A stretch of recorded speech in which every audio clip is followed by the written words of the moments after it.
परमेश्वराच्या चरणी प्रार्थना करूया आणि आता इथे मुलगा की मुलगी आपण निवड करूया. प्रसाद आणि नेहा तयार आहेत. नाती जन्मोजन्मीची परमेश्वराने ठरवलेली आणि असं हे नातं उदयास येत आहे. बघूया मुलगा की मुलगी. 1 2 3. चला पहिल्यांदा पेढा की बर्फी.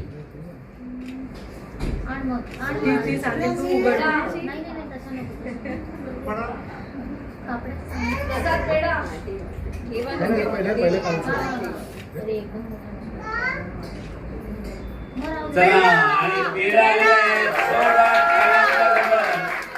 मुलगा आलेला आहे.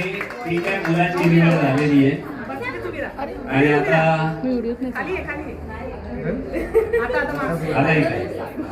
आता प्रसाद निवड करणार आहे. बघूया. आणि सर्वांनी लक्ष द्या. 1 2 आणि 3. क्या बात है. चला पहिला मुलगा आहे त्यानंतर मुलगी आहे.